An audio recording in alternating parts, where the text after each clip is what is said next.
नमस्कार दोस्तों, स्वागत है आपका अपने YouTube channel UP board special में। आज इस वीडियो में हम प्रश्नावली 3.6 का पार्ट 3 देखेंगे। पार्ट 1 और 2 में हमने क्वेश्चन नंबर 1 का 1 से 8 तक देखा था। तो दूसरा प्रश्न हम पढ़ते हैं, आप अपने स्क्रीन पर देख सकते हैं। निम्न समस्याओं को रैखिक समीकरण युग्म के रूप में व्यक्त कीजिए और फिर उनके हल ज्ञात कीजिए। इसमें पहला प्रश्न आपको दिया है, ऋतु धारा के अनुकूल 2 घंटे में 20 किलोमीटर तैर सकती है और धारा के प्रतिकूल 2 घंटे में 4 किलोमीटर तैर सकती है।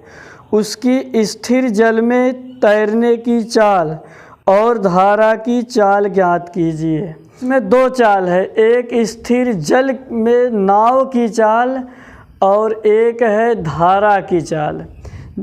तो दोनों को पहले हम अलग अलग मान लेंगे कि स्थिर जल में नाव की चाल कितना है और धारा की चाल कितना है। तो यहाँ से हम लिखेंगे मान लिया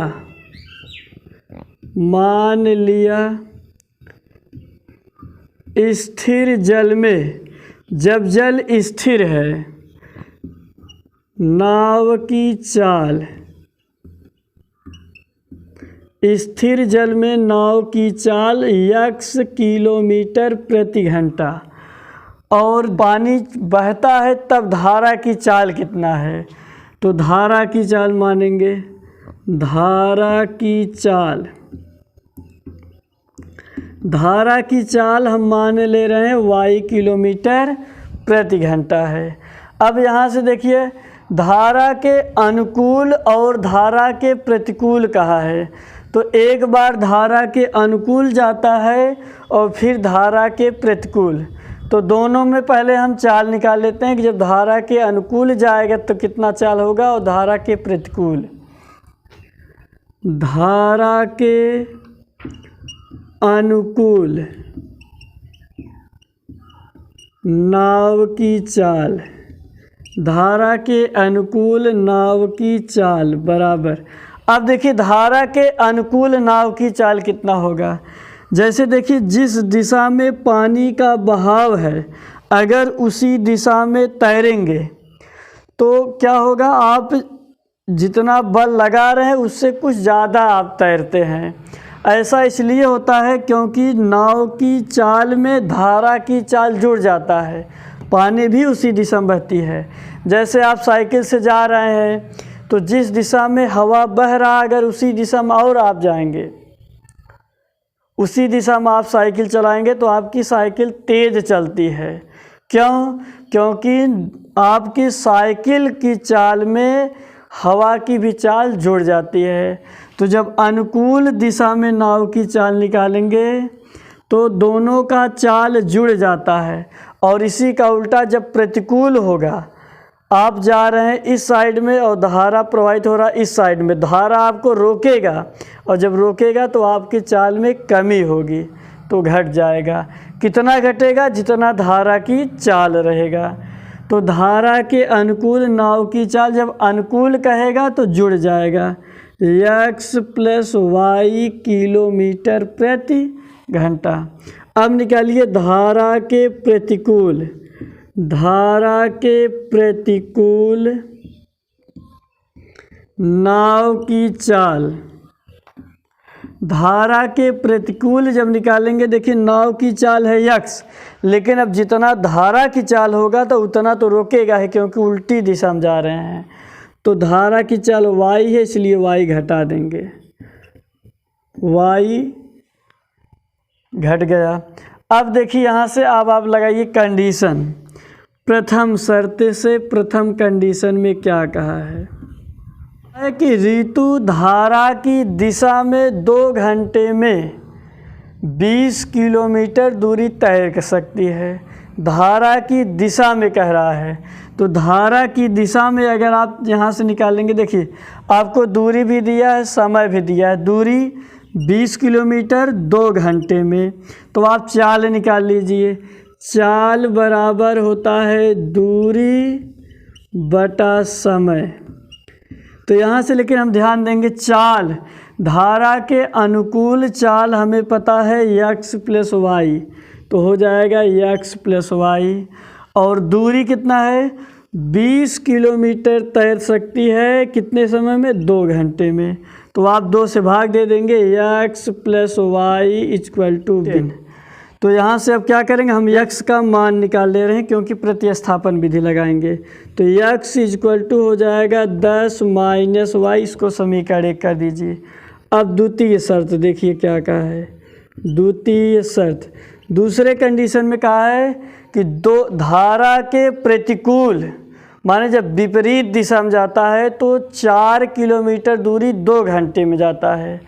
तो इसके लिए अगर हम लगाएंगे वही चाल बराबर दूरी बटा समय, तो धारा के प्रतिकूल चाल कितना है, x minus y equal to 2 घंटे में 4 किलोमीटर जाता है, इसका मतलब दूरी 4 है, समय 2। तो यहाँ से देखिए आ जाएगा x minus y equal to 2। अब x का मान आप समीकरण 1 से रखिए, x का मान है कितना, 10 minus y equal to 2।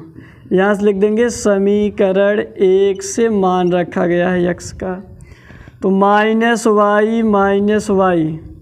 Equal to 2, यहाँ से इधर आएगा तो -10, -2y इक्वल टू यहाँ से घट जाएगा -8, तो माइनस से माइनस कट जाएगा। y इक्वल टू 2 से भाग दे देंगे तो आ जाएगा 4। अब इस y का मान आप समीकरण 1 में रख दीजिए, y इक्वल टू 4 समीकरण 1 में रखने पर, समीकरण 1 में रखेंगे, समीकरण 1 कितना है, x equal to 10 minus y और y का मान है 4, तो x इक्वल टू आ गया 6। अब देखिए 2 चीज़ हमसे पूछा था, एक नाव की चाल पूछा था और एक धारा की चाल। तो नाव की चाल x इक्वल टू आ गया 6 किलोमीटर प्रति घंटा। अब धारा की चाल, तो धारा की चाल माने थे y और y का मान देखिए आया है 4 किलोमीटर प्रति घंटा। अब इसके बाद हम देखते हैं आगे क्वेश्चन नंबर इसका दूसरा। क्वेश्चन 2 है, 2 महिलाएं एवं 5 पुरुष एक कसीदे के काम को साथ साथ 4 दिन में पूरा कर सकते हैं, जबकि 3 महिलाएं एवं 6 पुरुष इसको 3 दिन में पूरा कर सकते हैं। ज्ञात कीजिए इसी कार्य को करने के लिए एक अकेली महिला कितना समय लेगी, पुनः इसी कार्य को करने में एक पुरुष कितना समय लेगा। तो सबसे पहले इसको आप अलग अलग मान लीजिए कि एक पुरुष अकेले कितना समय लगेगा और एक महिला के द्वारा अकेले कितना समय लगेगा। तो यहाँ से हम लिखेंगे मान लिया एक पुरुष द्वारा लगा समय बराबर x दिन। अगर एक पुरुष अकेले करेगा तो x दिन लगेगा और एक महिला द्वारा लगा समय, अगर एक महिला अकेले करे तो उसको मान लीजिए y दिन लगेगा। तो देखिए ये तो पूरा काम हो जाएगा, जो काम है एक काम वो पूरा हो जाएगा अकेले पुरुष द्वारा x दिन में और महिला द्वारा y दिन में। तो अगर हम ये निकालें कि एक पुरुष अकेले एक दिन में कितना कार्य करेगा, एक पुरुष द्वारा एक दिन का कार्य, तो एक दिन में कितना कार्य करेगा। अब जैसे समझिए 4 दिन में कोई जो है 8 बाल्टी पानी भर देता है, तो अगर कहा जाए कि एक दिन में वह कितना बाल्टी पानी भर रहा है, तो 4 दिन में 8 भर रहा है, इसका मतलब एक दिन में 2 बाल्टी भर रहा है। अब आप सोचिए 2 कैसे आया, 8 में 4 से भाग, मतलब कुल कार्य में कुल समय से भाग। तो यहाँ कुल कार्य कितना है, एक कार्य है और कुल समय कितना है, पुरुष समय लेता है x, तो आ जाएगा 1/x। अब इसी प्रकार महिला वाला निकाल लीजिए। एक महिला द्वारा एक दिन का कार्य माने एक दिन में कितना कार्य करेगी, तो उसी प्रकार इसका भी आएगा कुल कार्य बटा कुल समय, इसका समय है y। तो ये हो गया इतना कार्य किया गया। अब यहाँ से आप कंडीशन लगाइए क्या कह रहा है। प्रथम शर्त में कहा है कि 2 महिलाएं और 5 पुरुष एक साथ 4 दिन में कार्य को पूरा कर सकते हैं। तो 2 महिलाएं और 5 पुरुष हैं, तो अगर एक पुरुष कर रहा है एक दिन में 1/x कार्य, तो 5 पुरुष कितना करेगा, 5/x, क्योंकि इसमें 5 का गुणा हो जाएगा। तो प्लस मिलकर करते हैं, एक महिला एक दिन में कार्य करती है 1/y, तो 2 महिला कितना कार्य करेगा, 2 का इसमें गुणा करेंगे जब, तो 2 गुणा 1/y, 2 एक नाम 2y, 2/y बराबर टोटल कितने दिन में करते हैं, 4 दिन में करते हैं। तो अगर एकांक हम कार्य निकालें यहाँ बराबर हो जाएगा 1, कितने दिन में करते हैं, 4 दिन में। तो आप बटे कर दीजिए 4, तो ये भी देखिए पूरा काम हो गया और ये भी पूरा काम आपका हो गया। 4 से भाग इसलिए दिए क्योंकि एक कार्य को करने में पूरा 4 दिन लगता था समय, तो कुल कार्य में कुल समय से भाग देंगे तो ये निश्चित कार्य आ जाएगा। और ये भी देखिए कुल कार्य में से कुल समय से भाग दिए हैं। अब इसको आप देखिए, अभी जब दूसरा समीकरण बनाएंगे तो वो भी इस रूप का बनेगा 1/x के रूप में। तो यहीं से आप इसको मान लीजिए, मान लिया 1/x = a और 1/y = b। तो यहाँ देखिए 1/x 5 लिखिए, 1/x की जगह a, यहाँ 2, इसको देखिए ऐसे लिख सकते हैं 2 के गुणा में 1, तो 1 ऊपर रहेगा 2, 1/y की जगह b, तो b बराबर हो जाएगा 1/4। अब आप तिरछा गुणा कर दीजिए चाहे, तो हो जाएगा 4 × 5 = 20a + 8b बराबर। प्रतिस्थापन विधि से अगर हल करना चाहते हैं तो पहले इसमें से किसी एक चर का मान निकाल लीजिए। तो जैसे a का मान निकालेंगे 20a = हो जाएगा 1 - 8b, तो 20 का पक्षांतर कर देंगे, a = 1 - 8b/20। अब आप इसको समीकरण 1 कर दीजिए। लगाइए द्वितीय शर्त में क्या कहा है, द्वितीय शर्त दूसरे कंडीशन में कहा है कि 3 महिलाएं और 6 पुरुष इसी काम को 3 दिन में पूरा कर देते हैं। तो एक पुरुष एक दिन में 1/x कार्य करता है, इसलिए 6 पुरुष कितना करेंगे, 6 का गुणा कर दीजिए, तो 6 का नाम 6/x आ जाएगा। प्लस अब 3 महिलाएं हैं, तो एक महिला इतना काम करता है, 3 महिला के लिए इसमें 3 का गुणा कर दीजिए, तो 3/y। अब टोटल काम 3 दिन में समाप्त होता है, इसलिए 1/3। टोटल एक कार्य है 3 दिन में पूरा करा, इसलिए 3 से भाग। अब इसको आप क्या करिए, 6 1/x को मानिए a + 3 1/b 1/y को मानेंगे b = 1/3। इसका चाहे तो आप तिरछा गुणा कर दीजिए, तो आ जाएगा 18a + 9b बराबर 1। अब यहाँ से देखिए a का मान निकला है, वही a का मान यहाँ रख दीजिए। 18 × a का मान है 1 - 8b/20 + 9b = 1।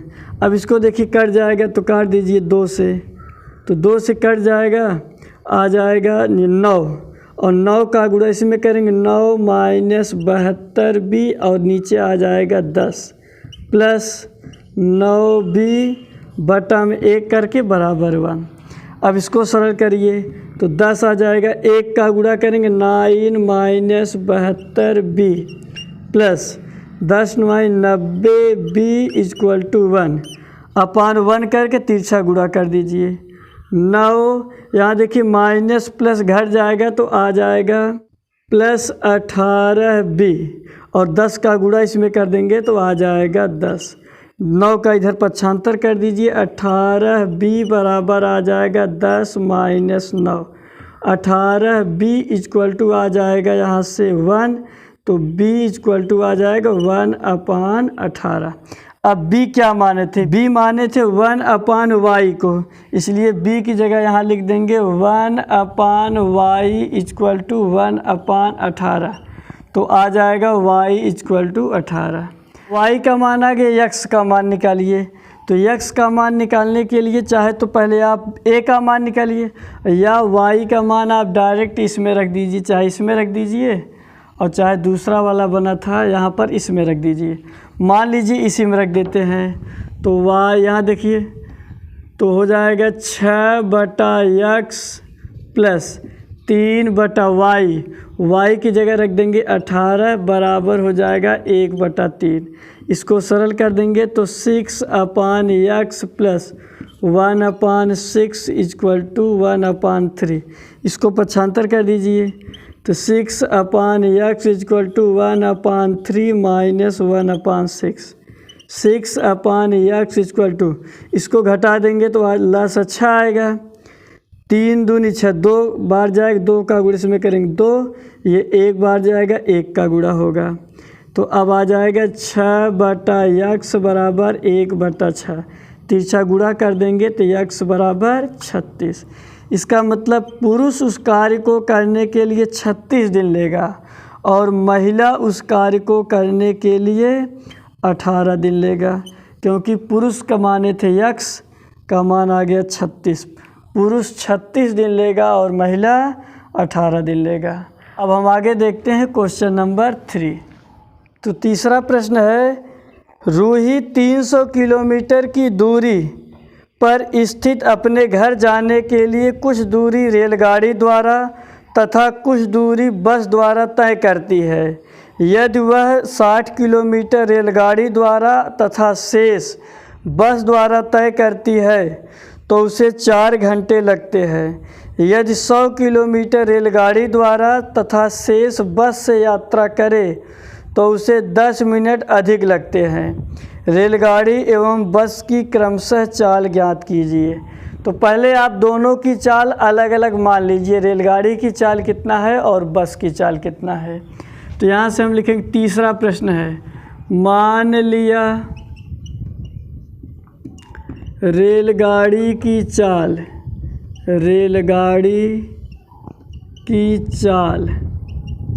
बराबर x किलोमीटर प्रति घंटा।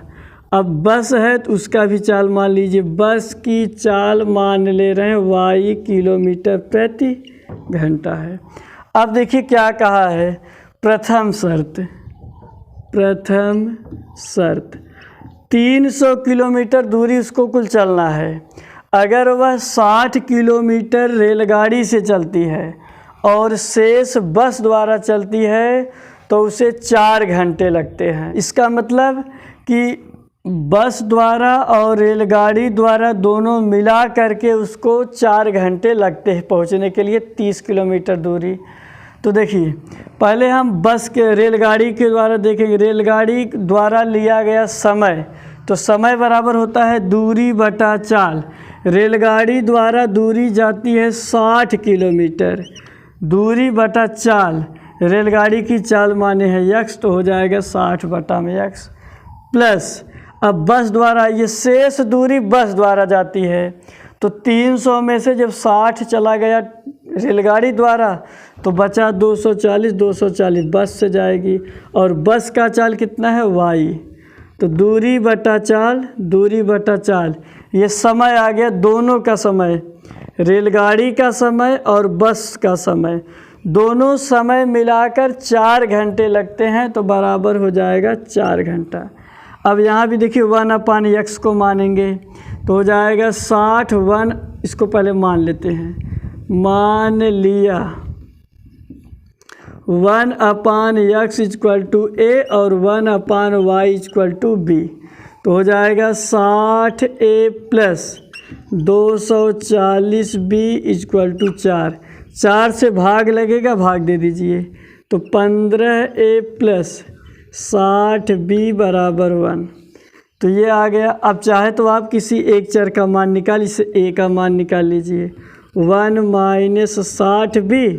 अब 15 यहाँ गुणा है, पक्षांतर करेंगे तो भाग हो जाएगा। इसको आप समीकरण 1 कर दीजिए। अब द्वितीय कंडीशन लगाइए। द्वितीय शर्त में क्या कहा है? द्वितीय शर्त में कहा है कि यदि वह रेलगाड़ी से 100 किलोमीटर जाए, तो अब रेलगाड़ी से 100 किलोमीटर जाएगा तो रेलगाड़ी द्वारा लिया गया समय दूरी बटा चाल। तो दूरी रेलगाड़ी से चलती है 100 किलोमीटर, तो चाल है x। तो ये रेलगाड़ी द्वारा लिया गया समय प्लस अब बस द्वारा लिया गया समय निकालिए। तो अब शेष बचा कितना? 200। तो 200, क्योंकि पूरा 300 किलोमीटर दूरी है तो 100 रेलगाड़ी द्वारा चली गई, तो बचा कितना? 200। अब ये बस द्वारा चली गई, बस का चाल है y। दोनों समय मिलाकर समय निकाले हैं, दूरी बटा चाल, दूरी बटा चाल। समय बराबर मिला के 10 मिनट और लगता है। इसका मतलब 4 घंटा लगता था प्लस 10 मिनट और लग रहा 10 मिनट। तो 10 मिनट को आप घंटे में बदलेंगे, 10/60 कर देंगे। अब इसी को आप सरल कर लीजिए, आ जाएगा।